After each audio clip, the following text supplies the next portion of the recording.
कौन से पुत्र या पुत्री की मृत्यु माता पिता से पहले हो जाती है? प्रिय श्रोतागणों, इस प्रकार की घटनाएं अक्सर हमें देखने को और सुनने को मिलती रहती हैं कि किसी पिता के सामने उसके जवान पुत्र की मृत्यु हो जाती है। किसी पुत्र ने अपने माता पिता को इतना दुख दिया कि इतना दुख शायद कोई शत्रु भी नहीं देता। आखिर ऐसा क्यों होता है? आइए जानते हैं इस कहानी के माध्यम से कि पिता से पहले पुत्र की मृत्यु क्यों हो जाती है। एक समय की बात है, हिमालय पर्वत के शिखर पर पक्षियों की एक विशाल सभा लगी हुई थी और उन समस्त पक्षियों में आपस में कुछ ज्ञान चर्चा चल रही थी। कुछ पक्षी प्रश्न करते थे और उनमें से जो ज्ञानी पक्षी थे वे उन प्रश्नों के उत्तर देते थे।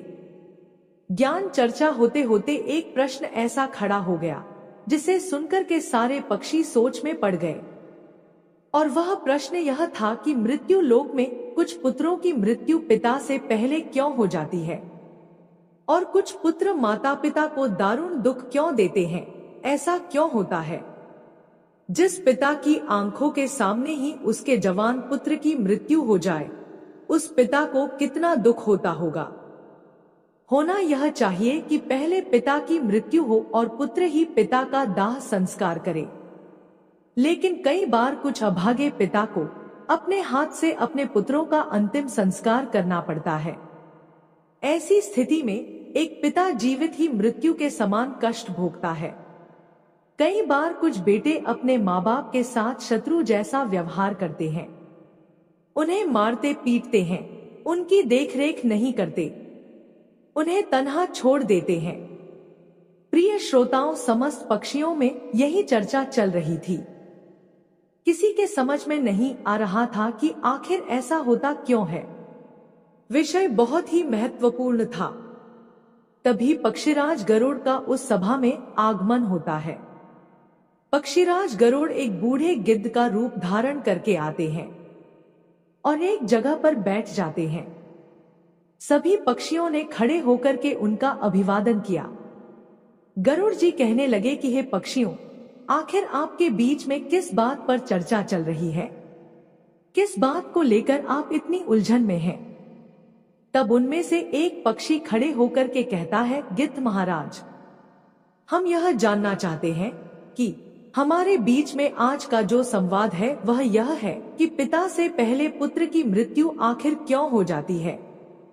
तो पक्षीराज गरुड़ कहने लगे कि हे पक्षियों, सनातन धर्म शास्त्रों के अनुसार आपका यह जीवन पिछले जन्म पर आधारित होता है, और यह भी जरूरी नहीं है कि पूरा जीवन ही पिछले जन्म पर आधारित हो, लेकिन पिछले जन्म का हमारा कुछ हिसाब किताब अगर बाकी रह जाता है तो वह हमें इस जन्म में पूरा करना पड़ता है। प्रिय श्रोताओं, पहले हमें यह समझना होगा कि हमारा कर्म ही हमारी गति तय करता है, अर्थात आपके द्वारा किया गया कर्म ही आपके भविष्य को निर्धारित करता है। गरुड़ कहते हैं, पक्षियों, कर्म भविष्य को निर्धारित करता है और कर्म 4 प्रकार के होते हैं।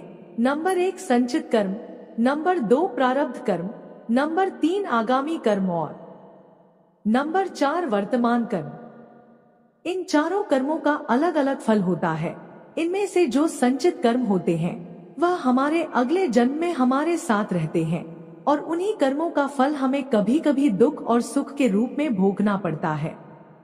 मृत्यु के बाद यह भौतिक शरीर तो नष्ट हो जाता है, लेकिन जो सूक्ष्म शरीर होता है वह जन्म जन्मांतर तक आत्मा के साथ जुड़कर रहता है, और हमारे जितने भी सगे संबंधी होते हैं वे सभी किसी ना किसी कारण बस हमारे साथ आते हैं।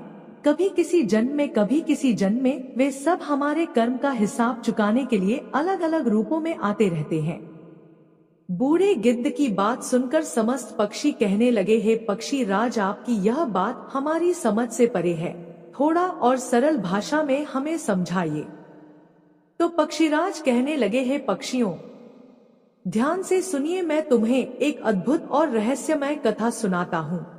इस कथा के माध्यम से आपको यह जवाब मिल जाएगा कि पुत्र की मृत्यु पिता से पहले क्यों हो जाती है।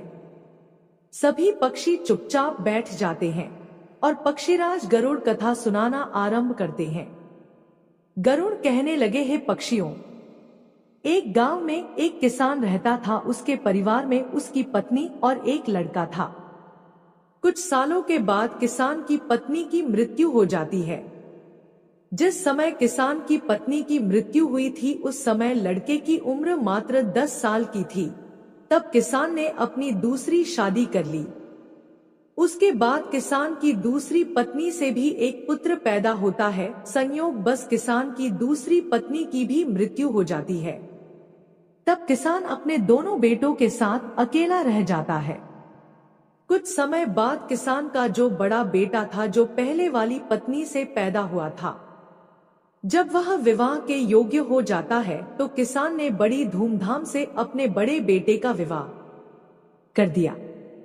धीरे धीरे कुछ समय बाद किसान बीमार पड़ जाता है।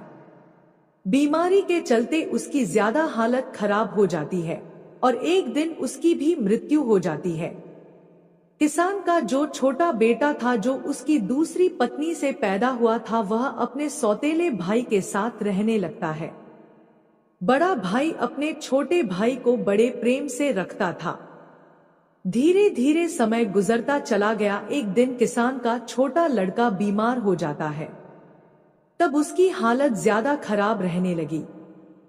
बड़े भाई ने कुछ आसपास के वैद्य से उसका इलाज करवाया, परंतु उसे कोई राहत नहीं मिली। बूढ़ा गिद्ध कहता है, हे पक्षियों, ध्यान से सुनना, बड़ी ही अद्भुत कहानी है कि किन कर्मों से पिता से पहले पुत्र की मृत्यु हो जाती है। जब बड़े भाई ने अपने छोटे भाई का कई वैद्य हकीम से उपचार कराया, परंतु उसकी हालत में कोई सुधार नहीं हुआ। छोटे भाई की दिन प्रतिदिन तबीयत बिगड़ती जा रही थी। काफी धन भी छोटे भाई के इलाज में खर्च हो चुका था। इलाज कराते कराते बड़ा भाई अब थक चुका था। एक दिन बड़े भाई ने अपनी पत्नी से सलाह की, यदि मेरा छोटा भाई जो सौतेली माँ से उत्पन्न है, अगर यह मर जाए तो हमें इसके इलाज के लिए पैसा खर्च नहीं करना पड़ेगा और जायदाद में भी आधा हिस्सा हमें नहीं देना पड़ेगा। इसके हिस्से की सारी जमीन जायदाद फिर हमारी हो जाएगी। अपने भाई की जान से ज्यादा प्यारी उसके बड़े भाई को अपनी धन दौलत और भाई की धन दौलत लग रही थी। तभी तो कहते हैं, ना बाप बड़ा ना भैया, सबसे बड़ा रुपया। पति का सुझाव उसकी पत्नी को भी बहुत अच्छा लगा।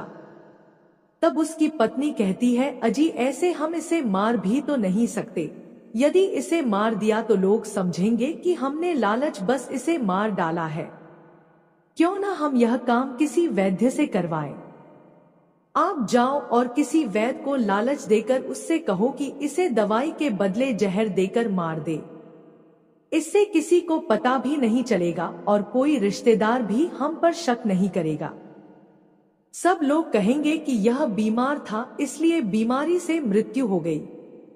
बड़े भाई ने पत्नी की बात मान ली और मन में विचार करने लगा कि यदि किसी से बात की जाए तो हमारा काम बन जाए। फिर क्या था, बड़े भाई ने ऐसा ही किया। उसे एक कोई निकट का घनिष्ठ वैद्य मिल जाता है। वह वैद्य पैसे का बड़ा लालची था। जब बड़े भाई ने उस वैद्य से बात की कि मुझे मेरे छोटे भाई को जहर देकर मरवाना है, वैद्य जी पहले तो हिचके, लेकिन जब किसान के बड़े बेटे ने वैद्य को 1000 मुद्राओं का लालच दिया तो वैद्य यह काम करने को राजी हो जाता है। उसका छोटा भाई बीमार तो रहता ही था। वैद्य उसका उपचार करने के बहाने से उसे देखने के लिए आता है और उसका इलाज करने के बहाने उसे जहर देकर चला जाता है। जहर के प्रभाव से तत्काल उसकी मृत्यु हो जाती है। अपने छोटे भाई की मृत्यु पर वे दोनों पति पत्नी बहुत खुशी मनाते हैं। सोचने लगे, अब तो रास्ते का कांटा निकल गया। इसके हिस्से की सारी जमीन जायदाद पर अब हमारा अधिकार हो गया है। वे दोनों बहुत प्रसन्न होते हैं। और याद रखना भक्त गणों, जो खुशी दूसरे के दुख की बुनियाद पर होती है, जो धन दूसरों की हिंसा करके कमाया जाता है, वह धन कभी आपको सुख नहीं दे सकता। और जो लोग दुख देकर सुख पाने की कामना करने वाले होते हैं, उनके यहाँ एक दिन महाभयानक दुख आता है। बूढ़ा गिद्ध कहता है, हे पक्षियों, इस प्रकार बड़े भाई ने अपने छोटे भाई को मार डाला और उसकी सारी धन संपत्ति पर अपना अधिकार जमा लिया। किसी रिश्तेदार को भी इस बात का संदेह नहीं हुआ। रिश्तेदार तो यह सोच रहे थे कि यह कितना अच्छा भाई है, अपने सौतेले भाई का कितना उपचार कराया, कितनी देखभाल की, कितनी सेवा की, पर बेचारा उसे बचा नहीं सका। क्या करता, रोग ही ऐसा असाध्य था। बेचारे की मृत्यु हो गई। दुनिया वालों को क्या पता था कि वह मरा नहीं बल्कि उसे मारा गया है। बड़ा भाई पूरे विधि विधान से उसका अंतिम संस्कार भी कर देता है। धीरे धीरे समय निकलता चला गया। फिर गिद्ध कहता है, हे पक्षियों, कुछ महीनों के पश्चात उस किसान के बड़े लड़के की पत्नी को एक लड़का पैदा होता है। बेटे की खुशी में दोनों पति पत्नी बहुत प्रसन्न होते हैं। बड़ी धूमधाम से उस लड़के का जन्मदिन मनाया जाता है। पूरे नगर में मिठाइयां बांटी जाती है और बड़े ही लाड प्यार से अपने उस पुत्र का पालन पोषण करने में लग जाता है। कुछ वर्षों में वह लड़का जवान हो जाता है। उन्होंने अपने लड़के की एक सुंदर सी कन्या को देख करके शादी कर दी। बड़ी धूमधाम से किसान ने अपने बेटे का विवाह किया। बेटे की शादी में खूब धन खर्च किया। बेटे की बहू जब घर में आ जाती है तो वह लड़का कुछ दिनों के बाद अचानक से बीमार रहने लगता है। माँ बाप ने उसके इलाज के लिए बहुत से वैद्य को बुलाया, बड़े बड़े डॉक्टरों को बुलाया और उसका इलाज कराने लगे। जिसने जितना पैसा मांगा उसको उतना पैसा दिया गया। सब कुछ दिया ताकि लड़का ठीक हो जाए। अपने लड़के के इलाज में अपनी आधी संपत्ति तक बेच डाली, लड़का बीमारी से सही हो जाए इसलिए। परंतु कहते हैं, जिस पर जिसका जितना कर्जा है वो अवश्य चुकाना पड़ता है, चाहे कोई कैसे भी चुकाए। उस लड़के की दिन प्रतिदिन तबीयत खराब होती चली जा रही थी। लड़का बीमारी के कारण मरने की कगार पर आ गया। शरीर बहुत ज्यादा कमजोर हो गया था, मात्र अस्थि पंज शेष रह गई थी। लड़के को चारपाई पर लेटा रखा था और उसका पिता अपने कुछ रिश्तेदारों के साथ और अपनी पत्नी के साथ अपने पुत्र की दयनीय हालत देखकर दुखी होकर के उसकी तरफ देख रहा था। अपने रिश्तेदारों से कह रहा था कि यह क्या हुआ, मेरा इकलौता पुत्र है, भगवान ने मुझे किस बात की सजा दी है। देखिए श्रोताओं, उसी समय वह लड़का बोल उठा। लड़के ने अपने पिता से बोला कि भाई, अपना हिसाब साफ हो गया है, बस अब कफन और लकड़ी का हिसाब बाकी है, उसकी तैयारी कर लो। यह सुनकर के उसके पिता ने सोचा कि लगता है बीमारी के कारण लड़के का दिमाग भी ठीक से काम नहीं कर रहा है। देखो ना, मैं इसका बाप हूँ और यह मुझे भाई कहकर बुला रहा है। तब लड़का कहता है, नहीं भाई, आप मेरे बाप इस जन्म में है, मैं तुम्हारा पिछले जन्म का भाई हूँ। याद कीजिए, यह सभी रिश्तेदार बैठे हुए हैं। मैं तुम्हारा छोटा भाई हूँ, तुम्हारी सौतेली माँ का बेटा, तुम्हारा छोटा भाई। जिस संपत्ति के लिए आपने मुझे जहर देकर मरवाया था, अब वही संपत्ति बिककर मेरे इलाज में लग चुकी है। आपके ऊपर मेरा जो धन था वह मैं धीरे धीरे अपने इलाज में लगवा चुका हूँ। यह सुनते ही उसका पिता एकदम से फूट फूट कर रोने लगता है और कहता है कि हाय, मेरे तो कुल का नाश हो गया। हाय, मैंने यह क्या किया, जो किया वो मेरे आगे आ गया। पर भाई, मुझे यह तो बता दो, मैंने जो किया था वह तो मुझे देखने को मिल गया, पर एक बात मेरे समझ में नहीं आती है, इस तेरी पत्नी का क्या दोष है जो बेचारी ब्याह कर तेरे साथ आई है? यह तो निर्दोष है, अब इसको जिंदा जलाया जाएगा। गिद्ध बोला, है पक्षियों, उस समय सती प्रथा चलती थी, अर्थात जिसमें पति के मरने के बाद पत्नी को पति की चिता पर जिंदा जलाया जाता था। तब वो लड़का कहने लगा कि हे भाई, आप मेरी बात ध्यान से सुनो, सभी बैठे हुए रिश्तेदार और तुम सब मेरी बात ध्यान से सुनो। तुमने वैद्य को मेरे इलाज के लिए बुलाया था, उस वैद्य को तुमने कुछ पैसों का लालच दिया था और उसने मुझे जहर दे दिया था। जो दुष्ट पैसों के कारण किसी को मारता है तो उसको भी उसका फल भोगना पड़ता है। गिद्ध बोला, पक्षियों, वह लड़का कह रहा था कि जिस वैद्य ने मुझे जहर खिलाया था, तुम्हें उसके बारे में क्या पता है? तब उसके पिता ने कहा, हाँ बेटा, मुझे पता है, तुम्हारी मौत के 3 साल बाद वो वैद्य भी मर गया था। लड़के ने कहा कि वही वैद्य यह पत्नी के रूप में मेरे घर में आया है। मेरे मरने पर अब इसे जिंदा जलाया जाएगा, इसको भी इसके कर्म का फल अवश्य भोगना पड़ेगा। हमारे जीवन में आने वाली पात्र और प्रत्येक घटनाएं हमारे ही कर्मों की उपज होती है। हम जैसा बोते हैं वैसा ही हमें काटने को मिलता है। आज नहीं तो कल हमें हमारे कर्म का फल जरूर मिलेगा। जीवन के हर कठिन प्रश्न का जीवन से ही हल मिलता है। जितना गहरा कुआं होगा उतना ही मीठा जल मिलता है। गिद्ध बोला, पक्षियों, ऐसा कह करके वह किसान पुत्र मृत्यु को प्राप्त हो जाता है। उस किसान का दूसरा कोई पुत्र नहीं था। उसकी सारी संपत्ति का नाश हो जाता है। उसकी मृत्यु के बाद जो उसकी पत्नी थी उसको भी उसके साथ जिंदा जला दिया गया। उस वैद्य को भी उसके कर्म का फल मिल जाता है। जिसने लालच बस उस किसान पुत्र को जहर दिया था, वह वैद्य मरकर उसकी पत्नी बना था। उसे भी मृत्यु के महाभयंकर कष्ट से होकर गुजरना पड़ा। इधर गिद्ध पक्षियों से कहता है, इस दुनिया में 4 प्रकार के पुत्र होते हैं और जो जो काम उसने किए हैं उन कामों का भुगतान भी किया जाता है। यह बात सुनकर के पक्षी कहने लगे कि 4 प्रकार के पुत्र कौन से होते हैं? तब पक्षीराज गरुड़ कहते हैं, हे पक्षियों, शास्त्रों में 4 प्रकार के पुत्र बताए गए हैं। पहला पुत्र होता है ऋणानुबंध, दूसरा पुत्र होता है शत्रु पुत्र, तीसरा पुत्र होता है उदासीन और चौथा पुत्र होता है सेवक। ध्यान रखिए, जो पहले 2 पुत्र हैं, ऋणानुबंध पुत्र और शत्रु पुत्र, ये दोनों पुत्र आपके कर्मों के अनुसार ही आपके घर में जन्म ले लेते हैं, तो इनकी मृत्यु पिता से पहले हो जाती है। अगर किसी पुत्र की मृत्यु पिता से पहले हो जाए तो समझ लेना कि वो ऋणानुबंध और शत्रु पुत्र पैदा हुआ है।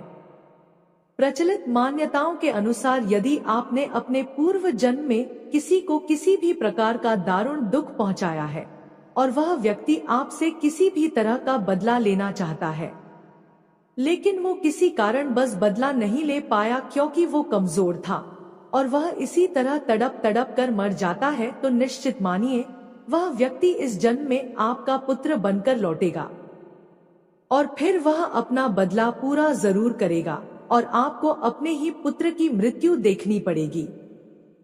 जरा सोचिए, अगर किसी के सामने उसके पुत्र की मृत्यु हो जाए तो उस पिता को कितना असहनीय दुख होता है। इसका मतलब यह होता है कि यदि आपका पुत्र आपको मृत्यु तुल्य कष्ट दे रहा है तो समझ लेना कि आपके पिछले जन्म का वह शत्रु हो सकता है या वह व्यक्ति हो सकता है जिसको आपने कभी मृत्यु तुल्य कष्ट दिया होगा। ऐसी संतान आपके जीवन को हर तरह से कष्टों से भर देती है, आपका जीवन नर्क बना देती है। ऐसी संतान आपको मारती है, सताती है, आपके धन संपत्ति को कुकर्म के माध्यम से बर्बाद कर देते हैं और एक दिन आपको भीख मांगने पर मजबूर कर देते हैं। तो पक्षियों, इस तरह से पिता से पहले वही 2 पुत्र मरते हैं जो ऋणानुबंध होते हैं और जो पुत्र शत्रु होते हैं अपने कर्मों का लेखा जोखा पूरा करने के लिए किसी के यहाँ आकर के जन्म धारण करते हैं। भगवान श्री कृष्ण ने अर्जुन से गीता में स्पष्ट कहा है कि हे अर्जुन, इस संसार में जितने रिश्ते नाते हैं वे सभी पिछले कर्मों के अनुसार प्राप्त होते हैं। इस महाभारत में जितने भी तुम्हें तुम्हारे सगे संबंधी दिखाई दे रहे हैं, ये सभी तुम्हारे और इनके पिता का लेखा जोखा है। हे अर्जुन, तुम पूर्व जन्म में जब धर्म के पुत्र थे और मैं तुम्हारा बड़ा भाई था नारायण और तुम मेरे छोटे अनुज थे, उस समय तुमने इस दुर्योधन को पराजित किया था। उस समय दुर्योधन ने हार का बदला लेने के लिए यह प्रतिज्ञा कर रखी थी कि हे अर्जुन, मेरे सामने जब भी तू आएगा तब मैं तुझसे बदला लूंगा। हे अर्जुन, प्राणी को अपने कर्म का फल भोगना पड़ता है। जिसका जिस पर कर्जा होता है वह उसको 100 जन्मों के बाद भी चुकाता है। और यही बात भगवान श्री कृष्ण ने पितामह भीष्म से कही थी। यह बात महाभारत काल की है। महाभारत का भीषण युद्ध समाप्त हो चुका था। विजेता पांडव सहित श्री कृष्ण शरशय्या पर पड़े पितामह भीष्म का आशीर्वाद लेकर लौटने लगे तो पितामह ने श्री कृष्ण को अपने पास बुलाया। कृष्ण पास आए तो पितामह भीष्म ने उनसे पूछा, हे मधुसूदन, मैं अपने किस कर्म की वजह से नुकीले तीरों से बनी इस शैया पर असहाय कष्ट भुगत रहा हूँ? श्री कृष्ण ने मुस्कुराते हुए पूछा, क्या आपको अपने पिछले जन्मों के कर्म याद हैं?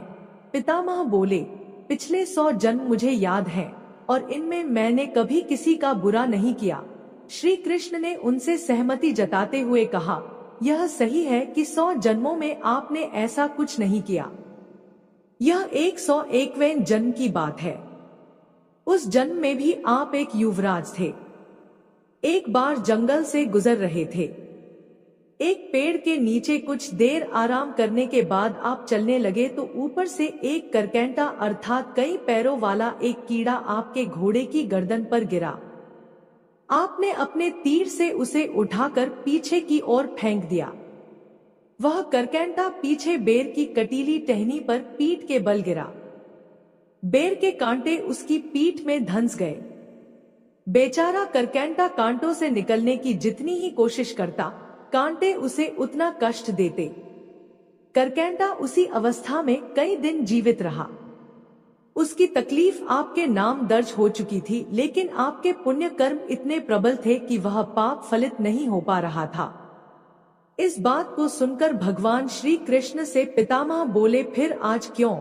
पितामह के इस सवाल पर श्री कृष्ण ने उन्हें बताया, दुर्योधन की सभा में जब द्रौपदी का चीरहरण हो रहा था, तब आप उसे बचाने में समर्थ थे। इसके बावजूद भी आपने दुर्योधन को रोकने की कोई कोशिश नहीं की। इससे आपका सारा पुण्य क्षीण हो गया और 101वें जन्म पहले के इस पाप को फलित होने का मौका मिल गया।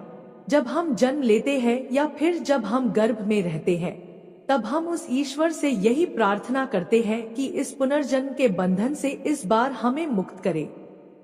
इस बार जन्म लेने के उपरांत हम अच्छे कर्म करेंगे, लेकिन जन्म लेने के उपरांत हम उन बातों को भूल जाते हैं, मोह माया के वश में हो जाते हैं। कर्म के फल कभी न कभी मिलते ही हैं। इसलिए पृथ्वी पर निवास करने वाले प्रत्येक प्राणी व जीव जंतु को कर्म का फल भोगना ही पड़ता है और कर्मों के अनुसार ही जन्म होता है।